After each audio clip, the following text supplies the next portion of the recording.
Bonjour à tous, ravi de vous retrouver dans Smart Job, le rendez-vous RH emploi de Bismart. Très heureux d'être avec vous, émission en direct, vous le savez, du lundi au vendredi, débat, analyse et expertise. Dans son job, aujourd'hui on s'intéresse à la manière dont on peut capter l'attention de 150 personnes en visio. C'est pas simple, on en parle avec une entreprise. Smart et Réglo, la prévention des difficultés à la sortie de crise Covid. On parle tout simplement de la gestion de son cash. C'est un sujet éminemment sensible pour les chefs d'entreprise en cette période Covid. Pause café avec Fanny Griesmer, elle nous parle de la manière de rationaliser notre journée. Il y a des heures où on travaille mieux que d'autres et puis elle nous donnera quelques conseils aussi pour envoyer au bon moment, à la bonne heure, votre lettre de motivation. Le cercle RH, fallait-il fermer l'ENA ? Oui, c'est une question qu'on peut se poser. Est-ce que c'est un coup de com' ou une révolution ? On reviendra aussi sur la réforme de l'État à mener ou qui est menée. On fera le point avec les experts et nos experts dans quelques instants. Et puis à la fin de notre émission, dans Fenêtre sur l'emploi, avec Thierry Bismuth, on parle du recrutement. Évidemment, c'est son métier. Et vous allez le voir, le recrutement, c'est aussi l'art de la négociation et de la patience. Il nous expliquera tout à travers un cas concret, un cas pratique. Ce sera à la fin de notre émission. Tout de suite, c'est bien dans son job.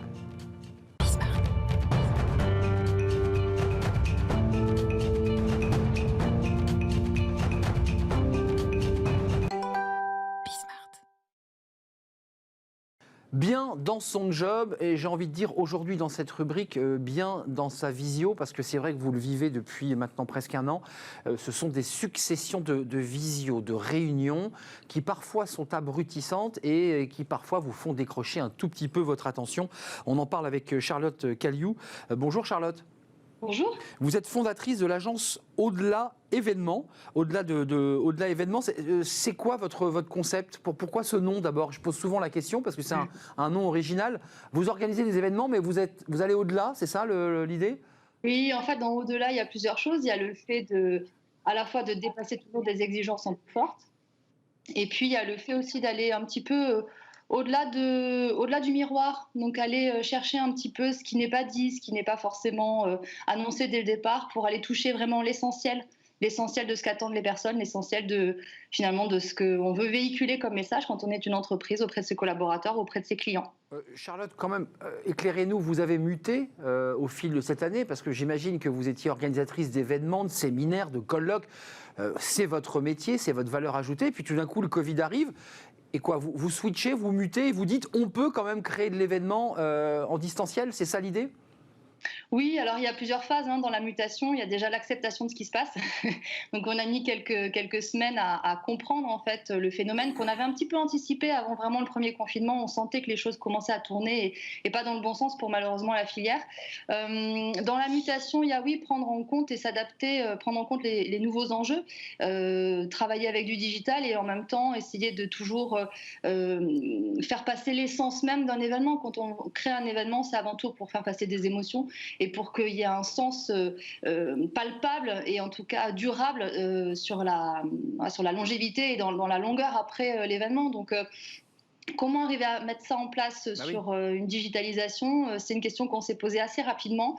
On a dû attendre quand même que l'ensemble de la filière puisse aussi se mettre à jour, parce que même si vous avez l'envie de tout digitaliser et de trouver des concepts qui puissent répondre aux besoins, malgré tout, quand vous voulez assembler sur mesure et créer des choses qui sont percutantes, vous n'êtes pas tout seul. Quand on est une agence, on travaille avec un ensemble de partenaires, et ces partenaires, il fallait qu'eux aussi puissent se mettre à jour. Donc on a eu quelques mois de travail chacun de son côté, et puis petit à petit, les choses ont pu se mettre en place. Donc à la rentrée 2020, donc à partir de septembre, on a pu concevoir des événements vraiment percutants et qui apportaient une plus-value par rapport à une simple visio. Justement, c'est la question que je vais vous poser, parce qu'il y a un événement que vous avez organisé le mercredi 3 février, qui était, alors c'est assez traditionnel, c'est une convention annuelle nationale, ça se fait tous les ans dans les grandes entreprises, sauf que celle-ci, vous l'avez organisée en distanciel, en visio. Comment on s'y prend ? Il y avait combien ? 150 personnes ? Il y avait un peu plus de 150 personnes et tout l'enjeu, c'était vraiment de capter l'attention des personnes du matin jusqu'au soir, sachant que l'impératif pour notre client, c'était vraiment de les mobiliser sur la journée complète. Donc, il avait vraiment beaucoup d'éléments à leur transmettre, à la fois stratégiques, mais aussi des éléments de valorisation, de récompense. Donc, il fallait mêler à la fois la gratification, l'attention, l'interactivité dans l'événement, et on a imaginé un événement qui allait mixer grâce à tous ces outils digitaux qui sont nés et un concept particulier. On a réussi à mixer le tout pour créer une attention et une audience, on va dire, quasi fixe du matin jusqu'au soir. Donc on a quasiment jamais perdu de participants. Et c'est pour dire, même au-delà de l'événement en lui-même qui était formel, il y avait un petit apéritif qui était évidemment à distance, hein, qui était organisé. Et il y avait encore, après 19h, plus de 120 personnes de mémoire qui étaient encore présentes pour échanger avec leurs dirigeants. Donc c'était un vrai succès, oui. Mais comment on conceptualise et comment je dirais, on stabilise les problèmes techniques? Parce que c'est vrai qu'il y a des enjeux qui sont des enjeux de conception artistique, puis il y a des enjeux de stabilisation technique. Tout a fonctionné, parce que parfois la caméra se déconnecte, parfois le directeur général qui s'exprime, il n'y a plus de son. Ça arrive aussi en télévision d'ailleurs. Comment on stabilise tout ça? Parce que c'est ça l'enjeu aussi. Alors, on était avec des équipes de production professionnelles, puisqu'on a partagé l'événement sur la production avec TF1 Corporate. Ce qui fait que sur la capacité à maintenir, je dirais, une technique à la hauteur de l'enjeu, il n'y avait pas trop de soucis. La seule difficulté qu'on aurait pu rencontrer, c'était essentiellement l'échange avec des intervenants qui n'étaient pas présents sur le plateau, comme moi aujourd'hui par exemple.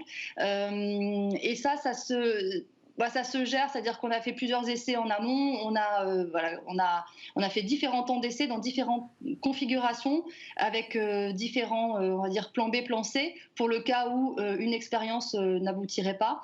Et finalement, sur le temps de parole de tous les intervenants, on n'a eu quasiment aucun échec. Il y a eu à un moment un bug sur la prise de parole d'une personne, mais qui a duré à peine 5 secondes, donc ça c'est à peine vu. Voilà. Donc votre client était content. Oui, on avait aussi un présentateur qui a permis de faire le relais. Donc ça, c'est important quand vous avez une journée entière de convention avec différents sujets qui sont abordés. Il est impératif d'avoir un présentateur qui va animer, lier le tout et qui va aussi dynamiser pendant les séquences ou les interséquences. Donc ça, c'est important. Il est là pour à la fois donner le rythme et en même temps pallier ces petits désagréments techniques s'il peut y en avoir. Charlotte, vous avez envie de revenir avant mars 2020 où vous dites, après tout, notre agence, elle est en train de muter et on va continuer finalement cas un cas à organiser ces événements virtuels, ou dans votre domaine d'activité, vous dites quand même la qualité, c'est quand même le présentiel, c'est quand même la salle, c'est quand même le scénique. Comment vous vous situez là ? Alors, je fais pas partie de ceux qui disent qu'on fera du tout digital. Moi, perso, c'est pas ce que je préfère. J'ai besoin de contact humain et je pense que l'ensemble de nos clients ont ce même besoin, ce même ressenti. En revanche, là où je trouve intéressant la dimension digitale et le fait de pouvoir le travailler de cette façon, parce qu'on a réussi à créer des émotions, c'était un super challenge. C'est-à-dire que les personnes qui étaient derrière ont réagi directement auprès des intervenants ou même des collaborateurs, et en remontant des expériences qui disaient que c'était génial, qu'ils s'amusaient, qu'ils voyaient pas le temps de passer et qu'ils avaient passé un bon moment, qu'ils avaient été même touchés, émus. Donc on voit que malgré tout, avec un bon concept et un bon rythme, ça c'est quand même la clé, on arrive à toucher les personnes. En revanche, je pense que vous demandez à toutes ces personnes si elles sont OK pour tous les ans vivre leur convention de cette manière, je ne pense pas qu'il y ait beaucoup de personnes qui vous disent OK, parce qu'il y a quand même l'envie de se retrouver. Alors comment on va muter ? Je pense qu'il faut intégrer ces outils parce qu'ils ont un avantage, déjà un avantage sur l'aspect déplacement des équipes, etc. Bien sûr. Transport, donc évidemment un impact carbone qui est réduit. Ils ont l'avantage aussi de pouvoir s'organiser peut-être de manière plus réactive ou plus rapide.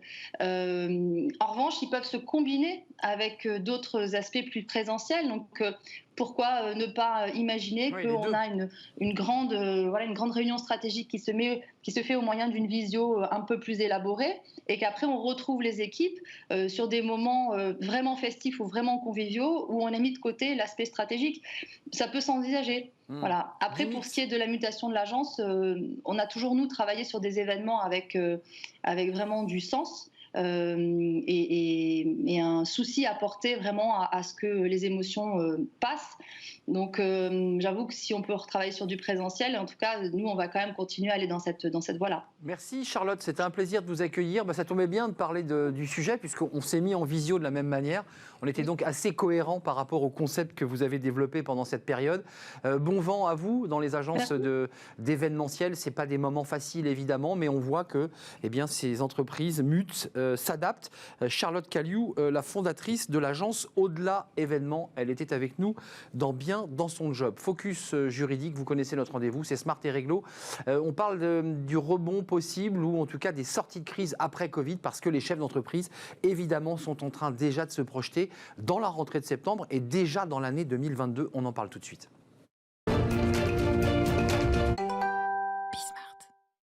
Smart et Réglo, le focus juridique, chaque jour avec un avocat, un expert juridique. Aujourd'hui, Emmanuel Drey. Bonjour Emmanuel. Bonjour. Merci de nous rendre visite. Avocat en restructuring, cabinet Simon Associés. Alors c'est intéressant parce qu'on fait beaucoup de droit civil sur ce plateau, mais là on va faire un peu de stratégie, de cash, d'organisation, parce que les patrons évidemment et les chefs d'entreprise ont déjà la tête dans septembre, dans la rentrée de septembre, et puis dans celle de 2022.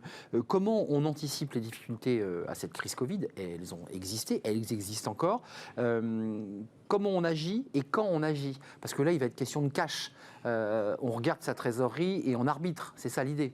Tout à fait, Arnaud. Alors, il faut garder à l'esprit deux éléments fondamentaux lorsqu'on veut prévenir les difficultés. C'est le cash et le temps. Ce sont les deux actifs de votre situation. Le cash, tout d'abord. Souvent, on entend « j'ai encore du cash, je peux attendre, j'ai le temps ». Ça, c'est une erreur fatale. Pourquoi ? Parce que moins on a de cash, et je vais vous demander s'il vous plaît de passer le petit schéma à l'écran. C'est vous qui l'avez concocté, voilà, cette petite... vous allez voilà, voir. on le voit. Alors là, Donc, plus vous avez de cash, vous voyez sur le tableau, plus vous avez de temps, plus vous avez d'options, plus votre entreprise garde la valeur, moins vos parties prenantes sont inquiètes, et donc plus vous pouvez vous organiser pour redéployer votre activité et éviter la difficulté. Plus le cash diminue, moins vous avez de temps, moins vous avez d'options. In fine, vous risquez quoi? La faillite ou de vous faire prendre le contrôle de votre entreprise par un investisseur qui va arriver et qui va faire une bonne aubaine. Donc, c'est vraiment fondamental de gérer son cash et d'avoir du temps. Si je prends une analogie, une entreprise, c'est un organisme vivant. L'organisme vivant, il a quelque chose de fondamental, c'est le sang. Quand vous commencez à saigner, vous n'attendez pas d'être vidé de votre sang pour aller à l'hôpital. Vous y allez dès que vous commencez. Voilà. C'est exactement la même chose.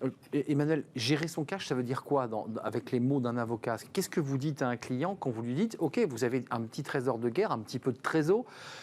Quels sont les conseils que vous lui donnez? Alors la première chose à faire, compte tenu de la situation dans laquelle on est, où on sait qu'on a embarqué des dettes et qu'on a fait des pertes de chiffre d'affaires. Il y a du PGE, il y a des remboursements. Voilà. Ce sont des dettes qui ont été concoctées, pas pour créer de la valeur qui va vous donner des ressources qui vont vous permettre de rembourser, mais c'est des dettes pour payer des pertes. Donc on a un vrai problème.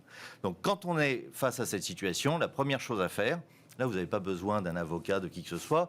La première chose à faire, c'est d'établir ce que j'appelle un test de pérennité. C'est en fait, vous mettez en place un contrôle hebdomadaire de votre trésorerie. Vous faites un prévisionnel hebdomadaire de trésorerie avec toutes les hypothèses de sensibilité susceptibles de la dégrader. Et ça vous permet de voir si ça passe ou si vous avez un risque. Et si vous avez un risque que ça ne passe pas, eh bien, immédiatement, il faut agir. Ça veut dire quoi, agir? Oui, concrètement. Ça veut dire on appelle son banquier, qu'est-ce qu'on fait? Alors, il faut d'abord comprendre la logique du système. Quand on est une entreprise, on est un acteur de la concurrence, de la compétition. Bien sûr. La compétition, c'est fait pour les forts, c'est pas fait pour les gens qui sont faibles. Personne n'aurait l'idée d'aller courir un marathon avec une crise d'asthme. Bon, c'est exactement la même chose pour une entreprise. Donc, quand vous commencez à être en situation de faiblesse, il faut vous mettre dans une autre logique. Sortir de cette situation-là. On sort de la course. On ne sort pas de la course, on se met dans un réceptacle où toutes les règles et tous les acteurs vont être dédiés à votre protection.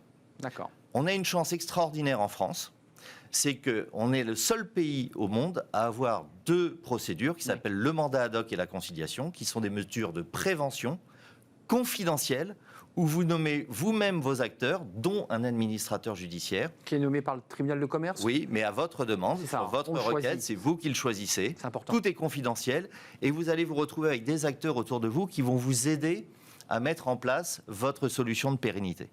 Ça veut dire concrètement que des conseils peuvent être donnés sur vous allez devoir emprunter, vous allez devoir vous séparer de collaborateurs. Là, il y a quand même des choix déjà stratégiques qui s'installent. Ça veut dire 3 choses. En fait, dans une situation de crise, même si on la prend très en amont, vous avez 3 calendriers. Le premier calendrier, c'est ce qu'on appelle l'urgence cash. Même si vous êtes à 18 mois d'un mur de trésorerie. Il faut du sang. Donc, tous ces acteurs vont vous aider à maintenir les lignes de financement en place. Ils vont vous aider à trouver d'autres moyens de financement, par exemple aller mobiliser des crédits de TVA, de CICE, de CIR que vous avez.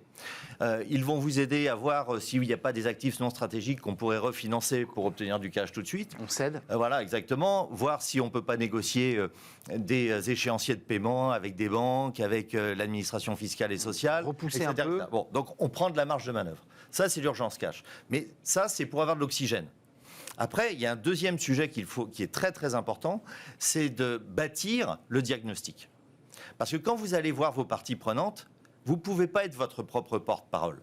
Si je vous dis, venez me voir, je suis le meilleur avocat de la planète, personne ne va le croire, parce que je parle pour moi-même. Bien sûr. En revanche, si quelqu'un qui a une légitimité professionnelle le dit, ça devient autre chose. Donc il faut que vous soyez entouré d'experts, experts financiers, avocats, etc., qui vont vous aider à faire le diagnostic à 360. Le faire assez tôt, on est bien d'accord. Le faire très Il ne tôt. faut pas le faire trop tard, c'est Donc, comme une on va- maladie pour faire la métaphore. Absolument. Donc quelles sont les causes principales des difficultés? Est-ce que ça en révèle d'autres? Comment on peut les traiter? Dans quel temps? Une fois qu'on a ça, on va avoir un outil de conviction qui va être bâti avec un tampon d'un expert dessus qui va permettre d'aller voir les différentes parties prenantes et de leur parler. Et c'est important d'aller voir des spécialistes. Quand vous avez mal aux dents, vous n'allez pas voir un pneumologue.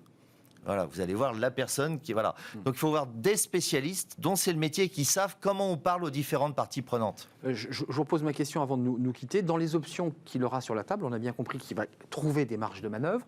Et puis il y aura aussi des options, on se libère d'actifs, on a entendu. Puis il y a l'option aussi des collaborateurs. Ça, c'est la dernière étape. C'est l'ultime étape. Un chef d'entreprise n'est jamais heureux de se séparer de collaborateurs. Enfin, c'est une évidence, mais... C'est vrai. C'est une question. La réalité de nos dossiers, on constate que plus la difficulté est prise en amont, moins il y a de problèmes pour l'emploi.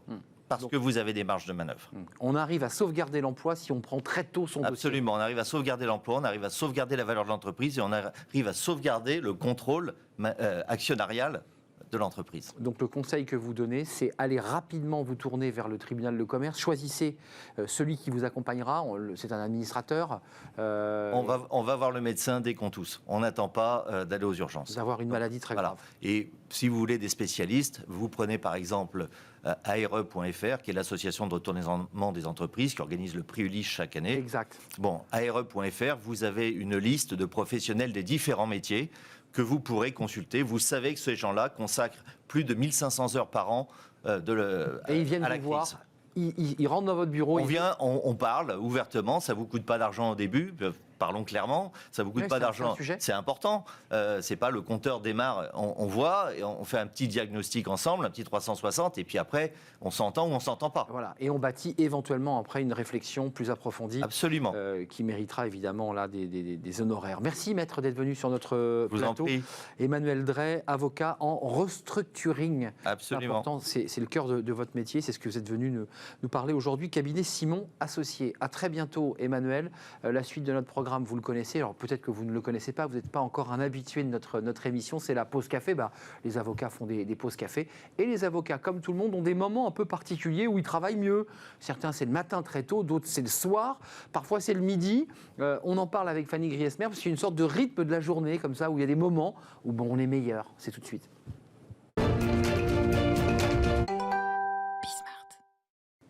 Fanny Griesmer, comment allez-vous? Très bien, et vous? C'est la pause café.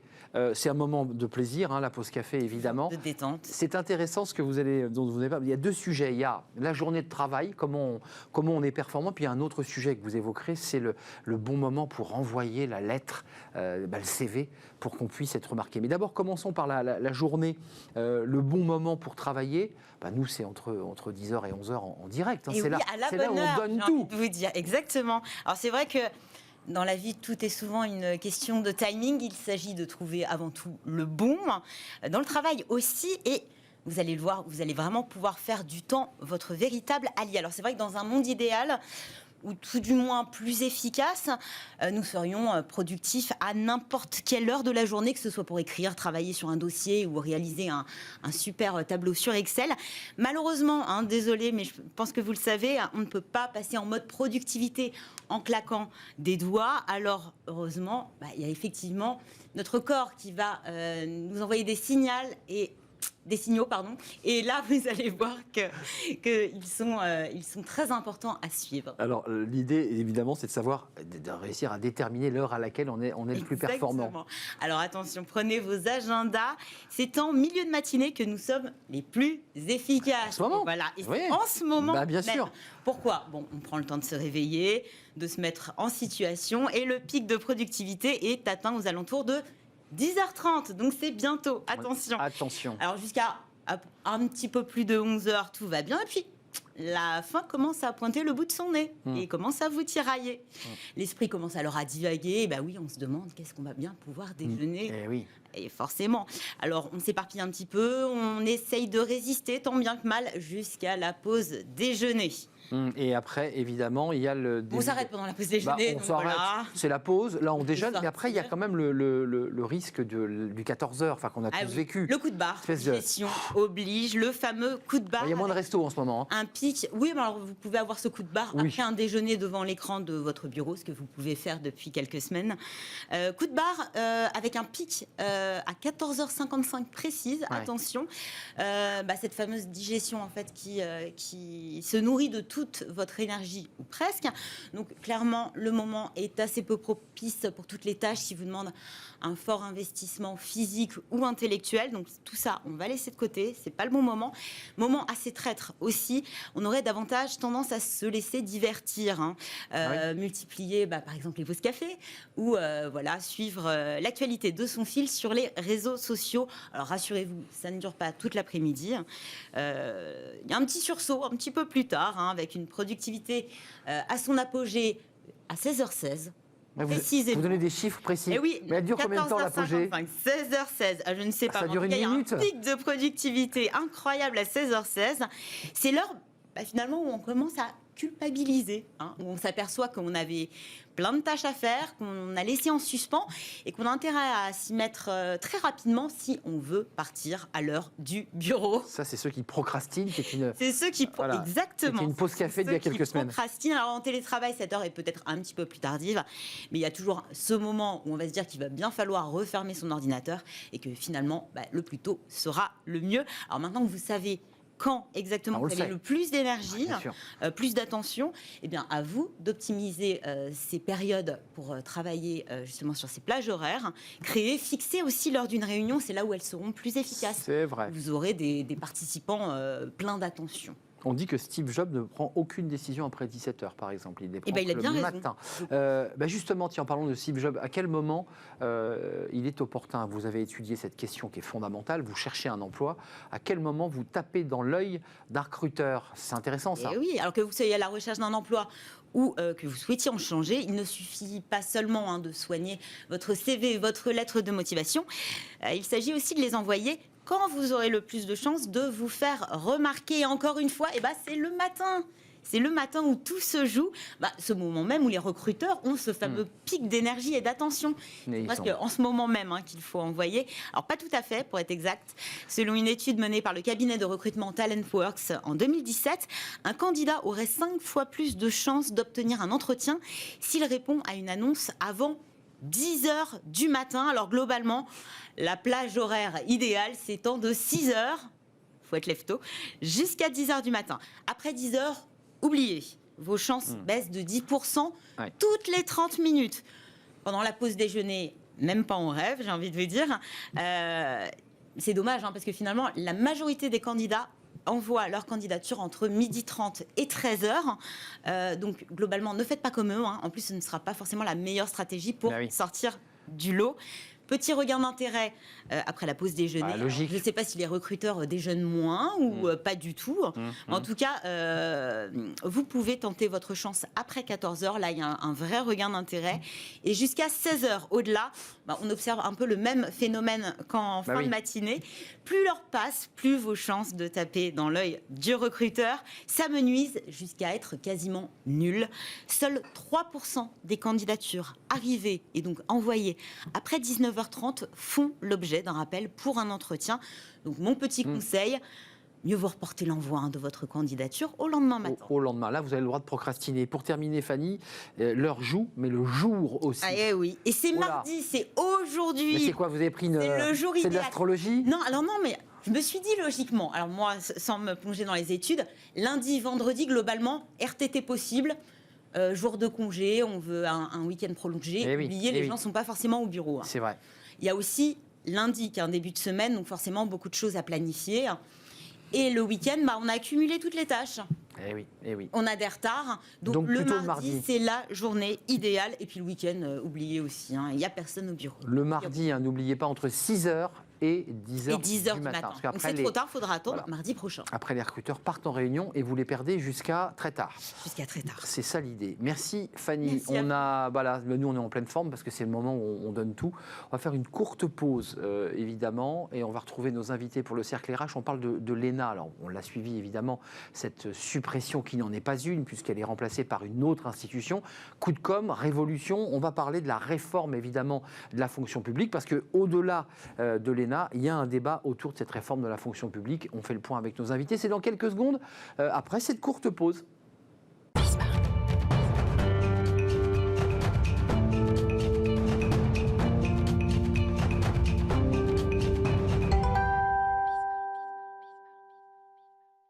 Retour sur le plateau de Smart Job pour parler de la réforme, de la suppression de l'ENA qui n'en est pas une, puisqu'une autre institution va voir le jour. Ce n'est pas donc réellement une suppression. Est-ce qu'il fallait réellement supprimer l'ENA? Alors certains se posent la question, tout le monde a dit c'est formidable. Mais est-ce qu'il fallait vraiment supprimer l'ENA? Est-ce qu'en supprimant l'ENA, on va supprimer cette énarchie, cette espèce d'aristocratie des hauts fonctionnaires? C'est la question évidemment qui est posée, parce que l'Institut de service public peut produire finalement les mêmes produits de ces hauts fonctionnaires. On va parler évidemment de l'ENA, puis on va parler de la réforme de l'État, parce que peut-être que cette réforme n'est que la partie émergée de l'iceberg d'une réforme plus en profondeur de la fonction publique. On en parle avec mes invités. Nathalie Pile est avec moi. Merci d'être avec nous. Vous êtes présidente de l'association Administration Moderne. Vous êtes haut fonctionnaire, ancienne élève de l'ENA, promotion Marc Bloch 1997. Ça vous a fait couler une petite larme quand vous avez vu que la marque ENA, c'est-à-dire qui est à Strasbourg et qui était auparavant à Paris, mais dont les locaux d'études sont à Strasbourg, la marque allait disparaître. C'est votre école. Ça vous a fait quoi ?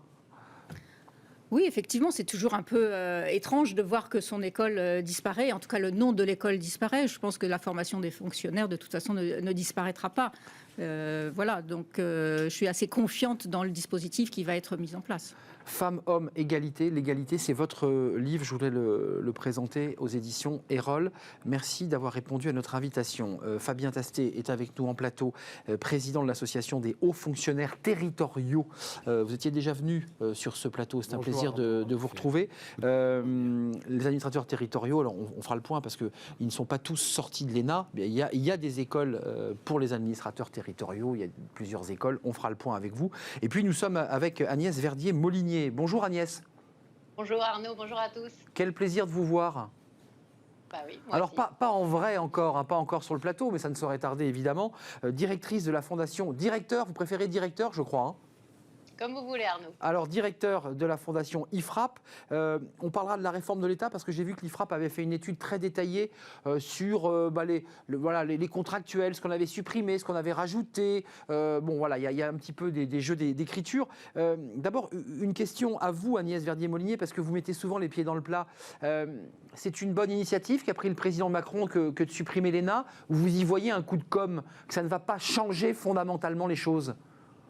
Écoutez, sur le papier, l'idée, évidemment, on la soutient, hein, puisque ça fait pas mal d'années qu'on explique qu'il va falloir changer la formation de nos fonctionnaires, tout simplement pour arriver à changer aussi notre modèle français. Hein. Il ne faut pas oublier qu'on est le pays le plus taxé, le plus dépensier, avec le plus de strates, avec le plus de normes. Bref. Tout ça, ça vient aussi de la formation de nos fonctionnaires. Donc on veut de la mixité publique-privée et des personnes avec des talents du privé qui puissent venir diriger des administrations. Donc là, la suppression de l'ENA va dans le bon sens, mais dans votre question, Arnaud, il y a aussi la question de est-ce que l'Institut de service public va finalement peut-être devenir une sorte d'ENA bis ? Eh bien, pour l'instant, je dois avouer qu'on n'est pas complètement certain que ça aura un effet très important, cette réforme. Et on est en train de l'étudier de manière assez précise, sachant qu'on n'a pas encore toutes les dispositions. Hein. On est encore énormément dans le flou. Est-ce qu'il y aura encore un classement de sortie ? A priori, oui. Alors, à quoi ça sert de garder un classement de sortie si on supprime l'ENA ? Est-ce que les élèves qui vont sortir de cette nouvelle école seront tous des titulaires à vie ? Nous, on pose la question, parce que si c'est pour avoir en fait une vision qui n'est plus une vision de carrière de la fonction publique, mais une vision plutôt d'emploi, eh bien, à ce moment-là, on pourrait très bien avoir l'idée de contractualiser le plus possible. C'est d'ailleurs le sens de la loi du SOPT sur la transformation de la fonction publique qui a été passée il y a peu de temps maintenant et qui va dans le sens de la contractualisation.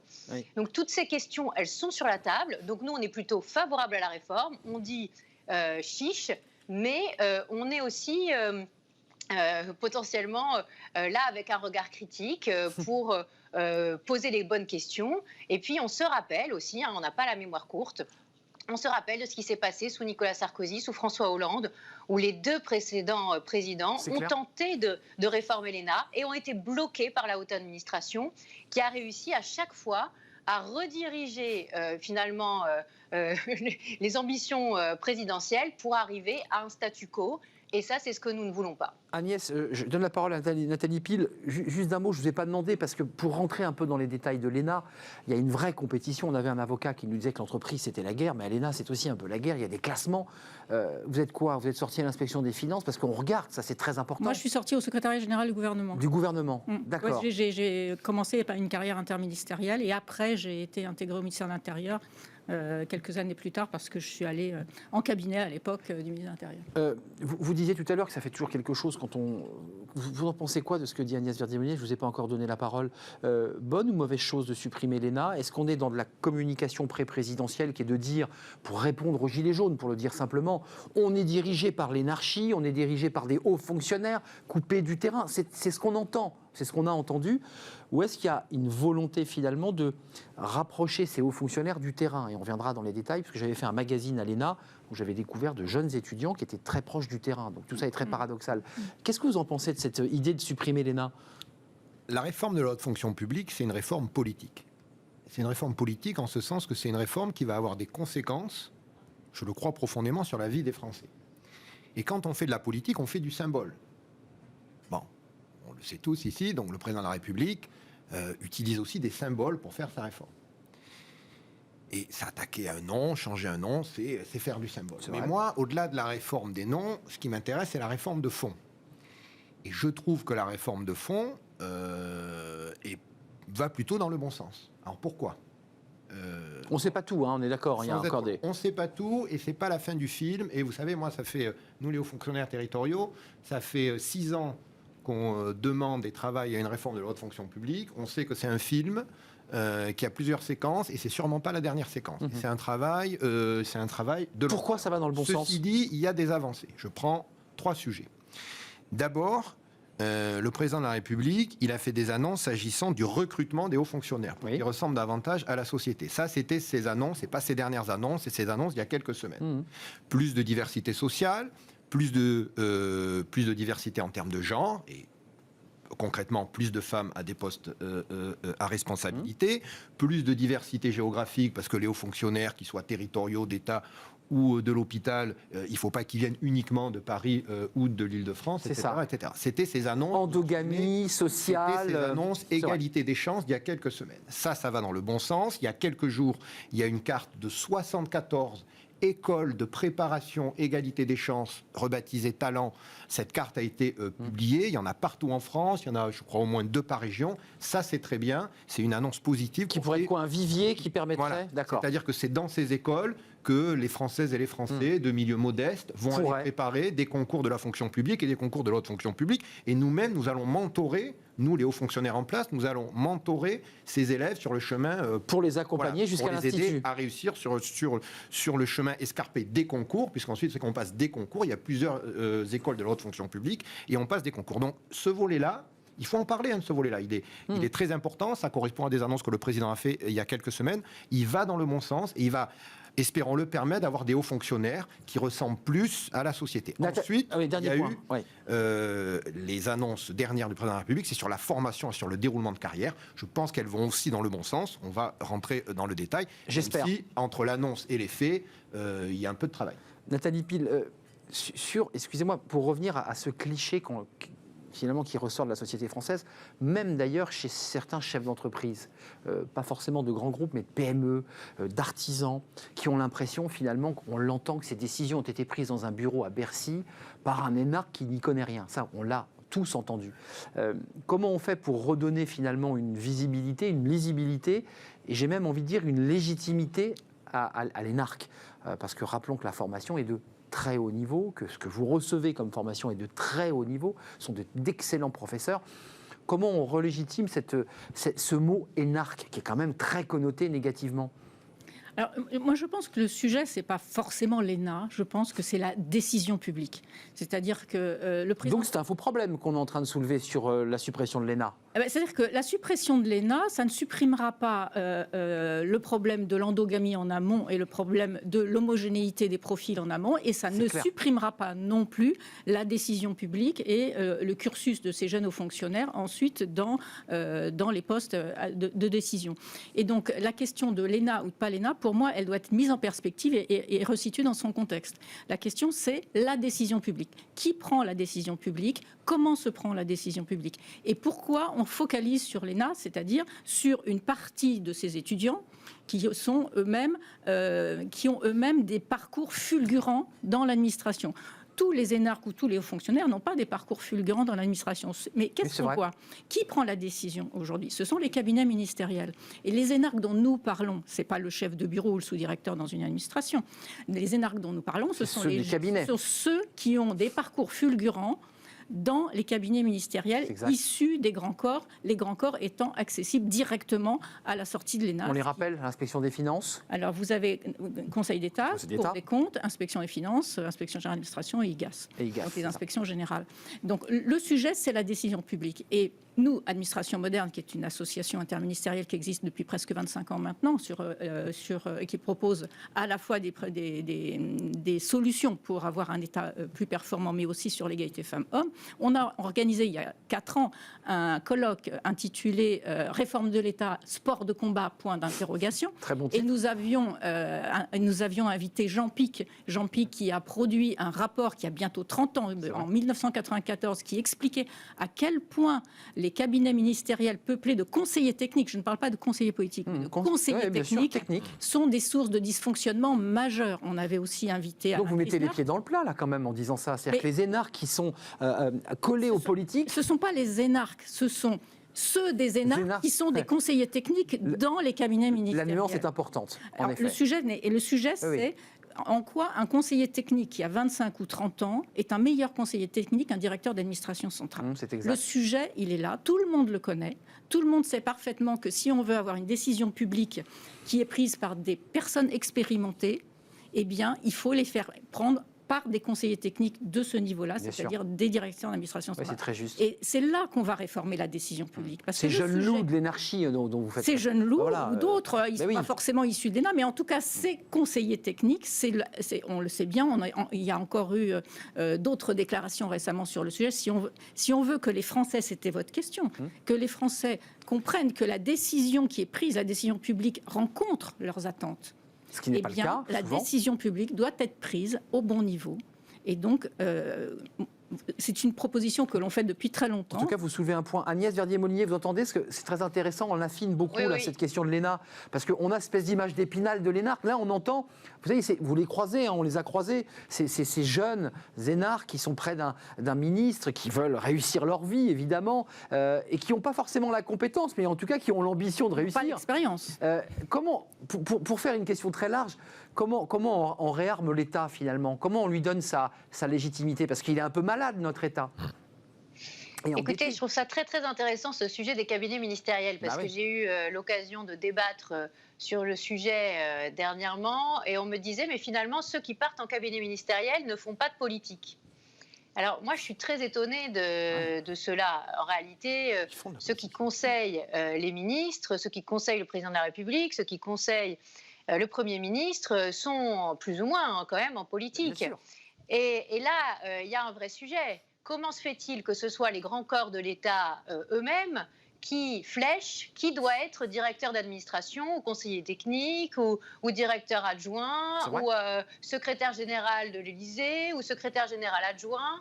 Alors tout ça, c'est extrêmement, disons, lié. On sait très bien, vous et moi, que quand un ministre arrive au pouvoir, qu'il est nommé un ministre, qu'il est nouveau ministre, il cherche son on équipe. lui dit, Bah oui. on lui dit, prends un tel, prends un tel. bien Alors sûr. lui, il arrive de l'inspection, il est très bien. Ah oui, prends ce petit conseiller là qui est de l'IGAS. Et finalement, ce sont ceux qui ont la main sur les grands corps, et je pense notamment à l'inspection générale des finances, c'est un secret pour personne, qui placent les jeunes recrues pour travailler en politique dans les cabinets ministériels. Et là, il y a une question qui me taraude, et pour l'instant, à aucun moment on a répondu dans le cadre de la réflexion sur cette nouvelle réforme, mais il faut dire que c'est assez récent. Est-ce que on va arrêter ce lien entre cabinet ministériel et cette nouvelle école, cet institut des services Bonne publics? question. Est-ce qu'on va interdire le fait de conserver finalement son statut tout en allant en cabinet ministériel, tout en faisant finalement sa carrière et tout en brouillant les pistes entre le service de l'État, la politique, l'ambition personnelle politique derrière, parce que Et le privé, parfois.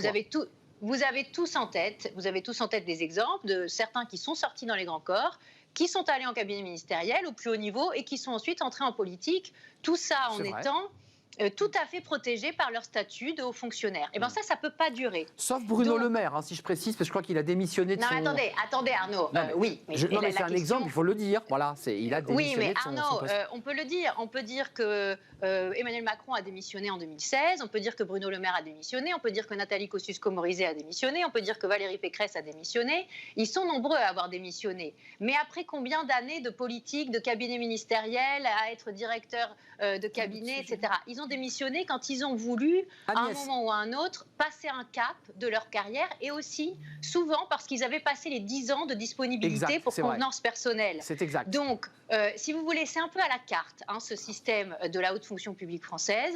C'est-à-dire, vous faites un peu ce que vous voulez pendant 10 ans, de la politique, du privé, vous faites des allers-retours. Et donc, résultat, vous avez un risque aussi de vous couper de la réalité. Agnès. La réalité des Français, qui est qu'on risque aussi... Ah, je vous retrouve. Voilà. Je vous retrouve, Agnès. Je voulais vous couper la parole, mais c'est un vrai plaisir. Désolée, Arnaud. Non, mais c'est un vrai plaisir de le faire. Fabien Tastet, plusieurs choses. Couper ce lien cabinet ministériel, cette espèce de jeu de 10 ans où effectivement, il ne faut pas se cacher la vérité.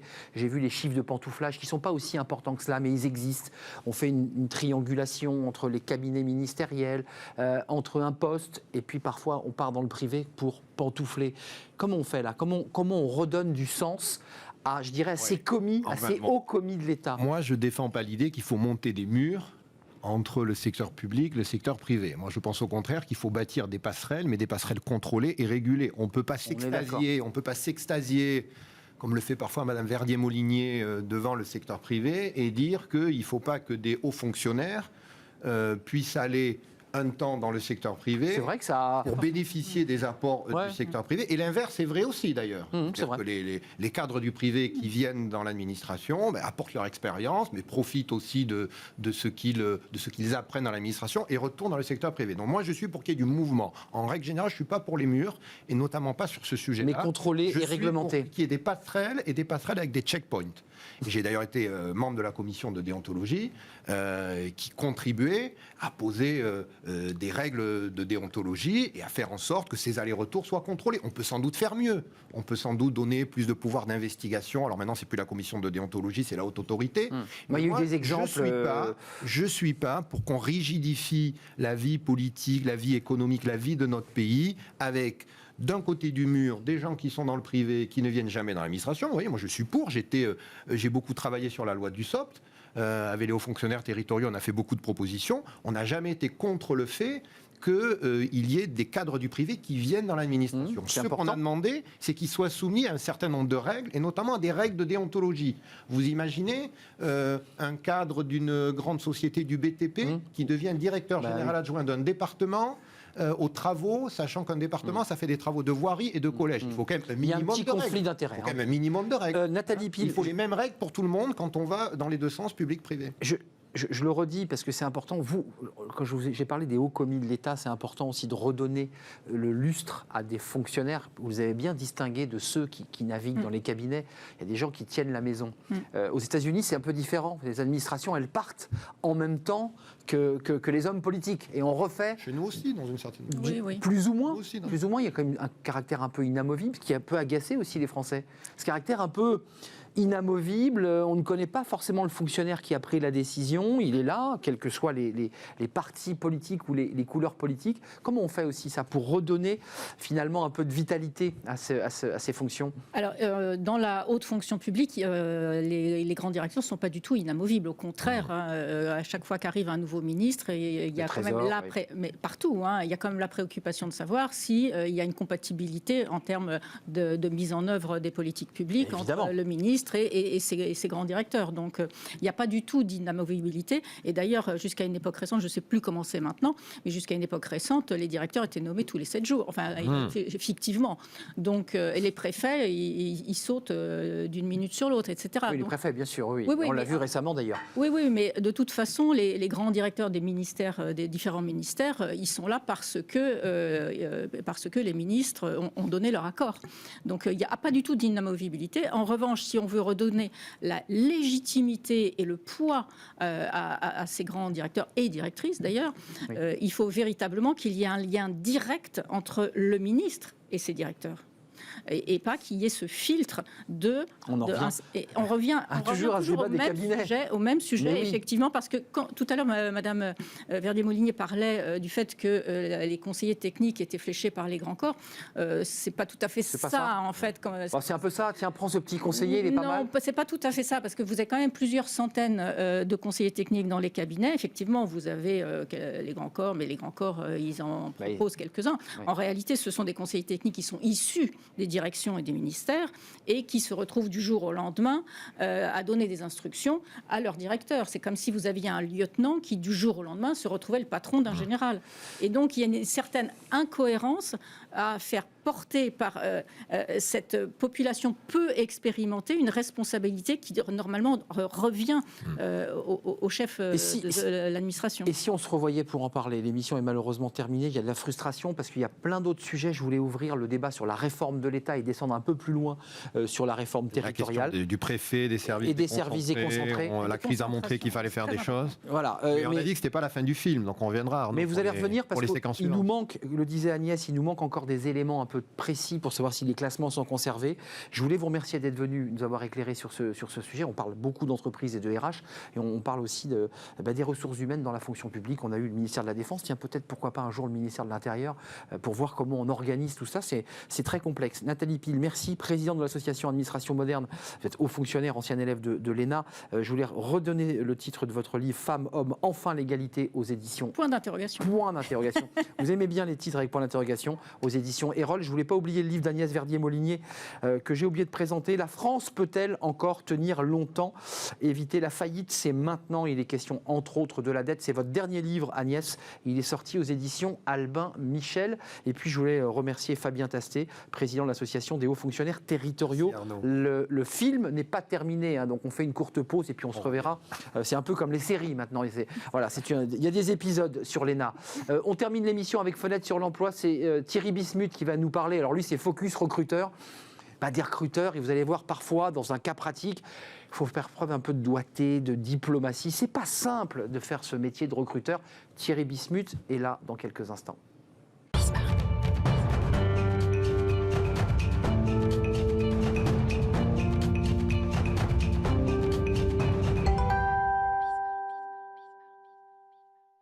Fenêtre sur l'emploi. On retrouve Thierry Bismuth, Odyssée RH. Je n'ai pas dit de bêtises. Parfait. Je suis très heureux de vous revoir. Ça faisait longtemps que vous n'y êtes pas venu. C'est vrai.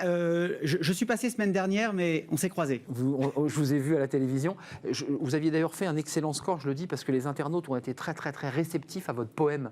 Je voulais vous le dire à l'antenne, ce poème qui était incroyable et qui a percuté, a touché. Je pense que vous avez eu beaucoup de retours sur votre poème. C'est vrai. Dans mon écosystème, c'est peut-être le début d'une carrière, va savoir. C'est peut-être le début d'une carrière. J'évoquais tout à l'heure l'idée d'un recruteur qui devait avoir de la diplomatie, du doigté. C'est compliqué votre métier et aujourd'hui vous nous faites un cas pratique très concret. Oui, voilà, je l'avais titré l'immobilisme convient mieux au statut qu'au recruteur. Et une phrase d'Audiard. Alors voilà, la fameuse, je voulais illustrer en recrutement la fameuse phrase d'Audiard que tout le monde connaît, le con qui marche va toujours plus vite et plus loin que l'intellectuel assis.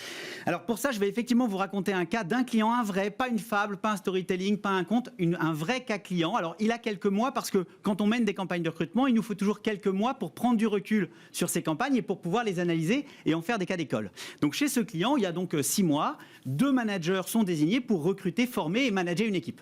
Commerciale évidemment à chaque fois et dans 2 régions différentes. Premier manager, le premier, il est très conscient de la qualité de son entreprise, il est très conscient de la valeur du poste qu'il a à pourvoir, il est donc extrêmement exigeant sur les profils qui vont mériter de rejoindre son équipe et sa Dream Team. Sur l'expérience, sur la compétence, sur les valeurs humaines, sur les motivations, pas question de se tromper. Il ne veut avoir aucun doute, seuls les meilleurs pourront rejoindre cette fameuse équipe au paradis du business.